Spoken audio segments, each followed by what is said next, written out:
The clay mug shattered against the stone floor half a second before Seren caught the tray, the noise swallowed by the roar of the ember and stone on a busy night.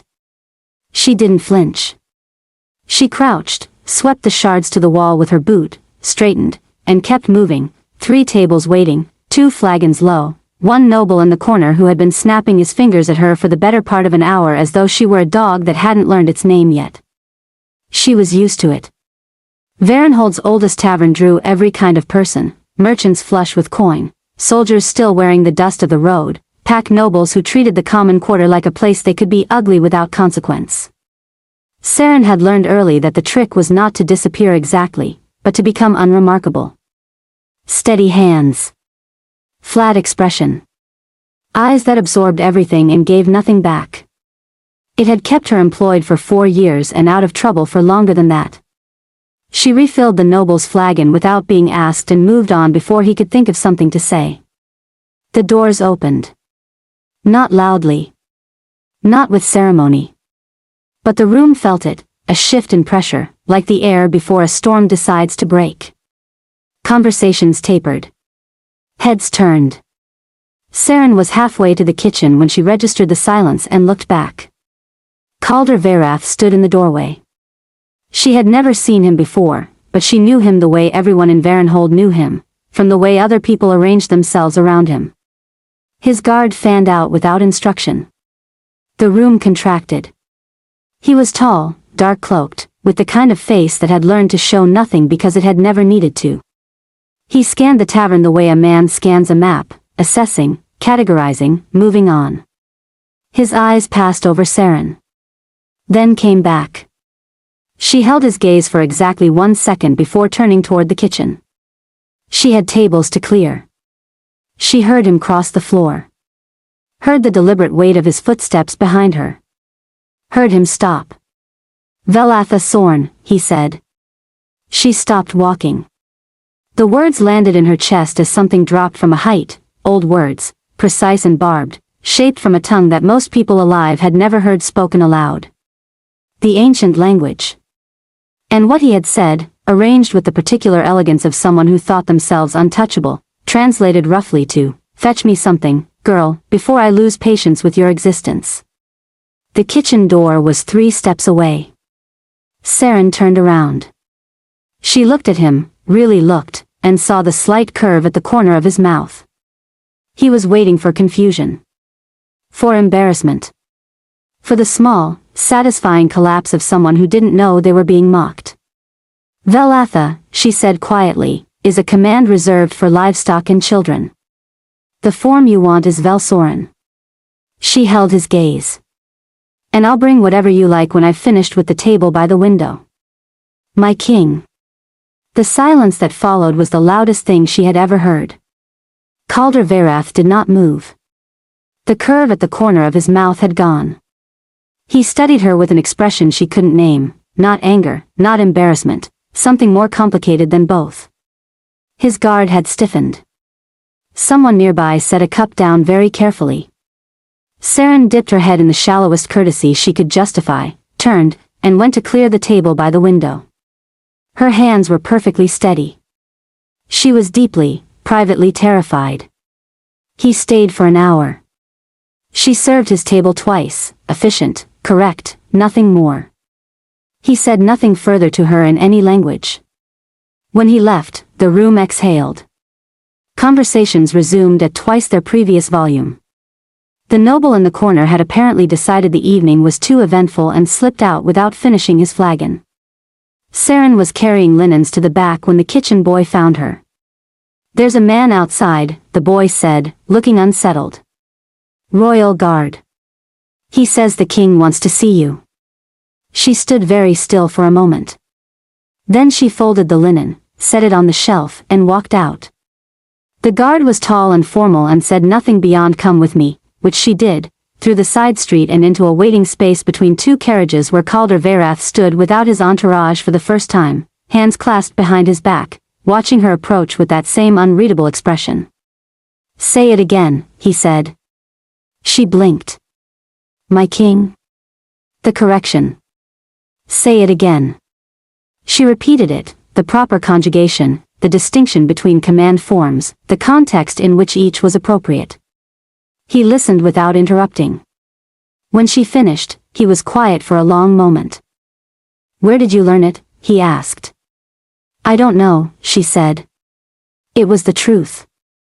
The language had always been inside her, not learned, not taught, simply present the way her own name was present, something she had never had to be given because it had always already been hers. He looked at her as though she had said something either very stupid or very important, and he hadn't yet decided which. "I have a library," he said finally. "Texts that haven't been opened in 3 generations because no one at court can read them. I have rituals that were recorded in a language my scholars can approximate but not speak. I have gaps in the kingdom's history that I cannot fill." He paused. "I want you at the castle. As a consultant." Seren said nothing for a moment. "I'm a waitress," she said. "Not anymore." She looked back at the ember and stone, the warm light in the windows, the muffled noise from inside, for years of her life contained in its walls. Then she looked at Calder Veyrath, who was watching her with an impatience he was working to conceal. "I'll need my wages through the end of the month," she said. Something shifted almost imperceptibly in his expression. "Done." She nodded once. "Then I'll come." The castle was nothing as she had imagined, and everything was as she had feared. It was vast in the way that things built to intimidate are vast, high ceilings that swallowed sound, corridors that stretched longer than necessary, rooms filled with expensive things arranged to remind you that you own nothing. Seren walked through it behind a steward who moved too fast and explained too little, and she kept her eyes forward and her expression neutral and told herself that stone was stone regardless of how much of it surrounded you. Her quarters were modest by castle standards and enormous by hers. She sat on the edge of the bed that first night and listened to the silence, which was a different kind of silence than the tavern, not the silence of a place resting, but the silence of a place watching. She was up before dawn. The library Calder had described occupied the entire east wing of the castle's second floor, and it was, she had to admit, extraordinary. Floor to ceiling. Texts in a dozen languages, some she recognized and some she didn't. Scrolls sealed with wax that had gone brittle with age. Manuscripts so old that the vellum had gone translucent at the edges. She ran her fingers along the spines and felt something inside her chest settle for the first time since she'd arrived, a quiet recognition, like hearing a familiar voice in an unfamiliar place. She had been there perhaps 20 minutes when Calder walked in. He looked different in the morning, no cloak, no entourage, a simpler severity to him that was somehow more commanding than the performance of the night before. He carried nothing. He stood in the doorway of his own library as though he were deciding whether to enter. "You're early," he said. "So are you," she replied, and pulled a manuscript from the shelf. He sat across the table from her, and they worked in silence for the better part of an hour, she reading, he watching her read, occasionally sliding a text toward her with a particular passage marked. She would study it, offer the translation, and explain the nuance. He would listen. He never wrote anything down, which told her he had a better memory than he wanted people to know about. It was Drennies who interrupted them. He appeared in the doorway precisely the way people appear when they have been standing just outside it for longer than was accidental, composed, unhurried, with a smile arranged so carefully it had clearly been assembled before he walked in. He was the king's senior advisor, silver-haired and broad-shouldered, with the particular ease of a man who had spent decades being the most important person in every room except one. "My king," he said, with a glance at Seren that managed to convey an entire set of opinions while appearing to convey none. "I wasn't aware we had a guest in the library." "She's not a guest," Calder said, without looking up. "She's working." Drennies smiled. "Of course." He set a folder of documents on the edge of the table, military correspondence, Seren noted, sealed with regional pack insignias. "The morning reports. When you have a moment." He left without another word, and the room felt slightly cleaner after he did. Seren said nothing. She pulled the next manuscript toward her. But she had seen the way Drennies looked at the documents before he set them down. A small thing. A fraction of a second. The particular look of someone checking that something was still where they left it, or confirming that something inside was as they'd arranged it. She filed it away without examining it and kept reading. The days that followed had a rhythm, mornings in the library. Afternoons translating specific texts, Calder flagged, old territorial agreements, ceremonial records, prophetic passages that the kingdom's scholars had been approximating for years with just enough accuracy to be dangerously wrong. She corrected them methodically. Calder would read her corrections with an expression she was beginning to recognize, the slight tension between his brows that meant he was recalibrating something he had long believed to be settled. She found she liked that expression. She liked being the reason for it. What she didn't like was how often Drennies appeared at the edges of things. Never intrusively. Never without cause. Always with documents, always with updates, always with that assembled smile. He was unfailingly polite to her, which was, she was learning, its own kind of signal. People who are genuinely unbothered by your presence don't work this hard at showing it. She started paying closer attention to the documents that passed through the library. It began as instinct more than intention, the same instinct that had always made her different, the same quiet internal hum that she'd never had a name for. Certain phrases snagged at her. Certain passages in the texts Drennies had previously translated for the king carried a subtle wrongness, not mistranslation exactly, but a particular kind of selective accuracy. Correct enough to pass. Incorrect enough to matter. She pulled 3 separate documents over the course of a week. Read them against the originals. Set them side by side on her desk late at night when the library was empty, and the candles were low, and look at what was in front of her. The differences were small. Carefully small. A territorial boundary is described as contested when the original text confirms it as ceded. A treaty clause was rendered as advisory when the ancient form was clearly binding. A military supply route marked as secondary when the word used in the original was primary, specific, unambiguous, impossible to misread if you actually knew the language. Drennies knew the language well enough to translate. He did not know it well enough to know that someone else might. Seren sat back in her chair and stared at the ceiling for a long time. Then she began to write everything down. She chose a Tuesday morning to tell him. Not because Tuesday held any particular significance but because Drennies was away from the castle that day, sent to a regional pack meeting 2 hours east of Varenhold, which gave her a window she wasn't certain she'd get again. She had spent 4 days organizing her notes into something undeniable. Not an accusation. A case. Precise, documented, cross-referenced against the original texts with her translations written alongside Drennies's, the differences marked in a steady hand that betrayed none of the anxiety she had carried every waking hour since she'd first seen the pattern. She found Calder in the war room, alone, studying a map spread across the central table. He looked up when she entered. Something in her expression made him straighten. "Close the door," he said. She did. Then she crossed the room, set the documents on the table beside his map, and stepped back. "Read the passages I've marked," she said. "Then read my translations underneath. Then tell me what you see." He looked at her for a moment before he looked down. She watched him read, watched the stillness that settled over him, the particular quality of a man going very quiet because the alternative was something he wasn't ready for. He read slowly.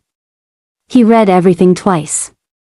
When he finally looked up, his face had closed in a way she hadn't seen before, not the controlled blankness of a king in public, but something rawer and more careful, the expression of a man managing something that was causing him genuine pain. "This could be an error," he said. His voice was even. "Drennies has been translating these texts for 15 years. He's not a linguist. Approximations are." "They're not approximations," Seren said quietly. "An approximation is consistent. It reflects the limits of someone's knowledge. What's in those documents is selective. The errors only appear in passages with military or territorial consequences. Every ceremonial text, every historical record, every passage with no strategic value, those are translated correctly. Precisely. Because those don't matter to whoever is receiving the information." Calder said nothing. "He knows the language," she continued. "He knows it well enough to translate accurately when accuracy serves him. He chose not to. That's not ignorance. That's a decision made repeatedly over a very long time. The silence stretched between them. Outside the war room, the castle moved, footsteps in the corridor, a distant door, the ordinary sounds of a morning that had no idea what was happening inside this room. You're asking me to believe, Calder said slowly, that the man who has advised this crown for 2 decades has been feeding false intelligence to our enemies. Through mistranslation. Hidden in plain sight in documents that no one alive at court could verify, until you. I'm not asking you to believe anything, she said. I'm asking you to look at what's in front of you. He looked at her then, really looked, and she held it, because she had learned by now that the moments when Calder Verath looked at you directly were the moments that counted, the moments where something was actually being decided. If you're wrong, he said. I know, she said. If you're right, he stopped. Picked up one of the documents. Set it down again. If you're right, then I have spent 15 years governing with corrupted information. Military decisions. Territorial agreements. Pact treaties. All of it filtered through a man who was working against us. Yes, she said. Simply, because there was no gentler way to frame it. He turned away from her. Walked to the window. Stood with his back to her for a long moment, and she let him, because she understood that what she had just handed him was not merely a political problem. It was a personal devastation. Drenys had stood at his father's funeral. Had guided him through his first year as king. Had been, in every practical sense, the closest thing to a Constant that Calder Verath had ever trusted. She had just told him that Constant had been a wound dressed as a hand. I'll need to verify independently, he said, finally. I'll have 2 of my own scholars review your translations against the originals without knowing why. If their findings match yours. They will, she said. He turned back. His expression had settled into something she recognized as resolve, the particular hardness of a decision made and accepted even though it hurts. Then we move carefully. Nothing changes at court until I'm ready. Drenys returns tomorrow. You behave as though this conversation never happened. She nodded. Seren. He said her name for the first time without it being prefaced by a title or a task, and it landed differently for it. I want you to know that he stopped. Rearranged whatever he'd been about to say into something safer. This took courage. To bring this to me. It took basic literacy, she said. The corner of his mouth moved. Just barely. Go. Get some rest. Tomorrow will be difficult. She left him standing at the window, still holding one of the documents, and walked back through the castle corridor with her heart hammering so loudly she was mildly surprised no one stopped her to ask if she was well. The scholars completed their review in 2 days. Their findings matched hers in every particular. Calder said nothing to her when he received the report. He came to the library that evening, set the scholars' findings on the table beside her, and stood quietly while she read them. When she looked up, he was watching her with an expression she had never seen on him before, open, unguarded, stripped of the performance that kingship required. He comes home tonight, Calder said. I know, she said. I want you there. She looked at him, the exhaustion behind his eyes, the weight of what he was about to do, the fact that he was asking rather than instructing. I'll be there, she said. Drenys returned to the castle at dusk. Seren heard him before she saw him, his voice in the corridor outside the war room, easy and unhurried, exchanging pleasantries with a junior guard the way a man does when he has no idea the ground has shifted beneath him. She stood inside the war room beside the table, hands clasped, breathing evenly. Calder stood at the head of the room. He had not paced. He had not fidgeted. He had stood in that same position for 20 minutes with the stillness of a man who had decided something irreversible and made his peace with it. The door opened. Drenys stepped inside and took in the room in a single glance. Calder, Seren, the document spread across the table, 2 senior guards positioned at the walls. His expression did not change. That, more than anything, confirmed everything. An innocent man would have looked confused. Drenys looked like a man calculating. My king, he said. Smooth. Warm. Perfectly arranged. Sit down, Drennies, Calder said. He sat. He folded his hands on the table. He looked at Seren with an expression of polite neutrality that she felt like a cold hand at the back of her neck. Calder slid the documents across the table without preamble. The marked passages. Your translations against the originals. Explain the discrepancies. Drennies looked down. He was quiet for a moment, not the quiet of someone reading, but the quiet of someone choosing. When he looked up, his eyes went to Seren. My king, he said, with a measured sadness that was almost convincing, I think you should consider the source of these allegations carefully. She has been here for weeks. I have served this crown for 20 years. Whatever she believes she has found. The scholars found it too, Calder said. Independently. Without knowing what they were looking for. Something moved behind Drennies' eyes. Fast, and then gone. Errors in translation are not evidence of. The supply route, Calder said. The Eastern Corridor. Marked secondary in your translation. The word in the original text is Velprath. He looked at Drennies steadily. You know what Velprath means. You have always known. Because 3 months after you submitted that translation, our eastern supply lines were ambushed at precisely the route you described as secondary. Which means our enemy knew exactly where our primary route was. Because you told them. The room was absolutely silent. Drennies sat very still for a long moment. Then something in him shifted, a slow, almost imperceptible release, like a man setting down a weight he had carried so long he'd forgotten it wasn't part of him. The assembled smile faded. What was underneath it was neither monstrous nor dramatic. It was tired. Just profoundly, hollowly tired. You were never supposed to be verifiable, he said quietly. Not to Calder. To Seren. I know, she said. He was taken by the guards without resistance. The door closed behind him, and the room was still again, and Calder stood at the head of the table looking at the space where his most trusted advisor had been sitting 30 seconds ago. Seren said nothing. She understood that some silences needed to be left alone. After a long moment, Calder exhaled. It was the most human sound she had ever heard him make. Thank you, he said. He was not looking at the door.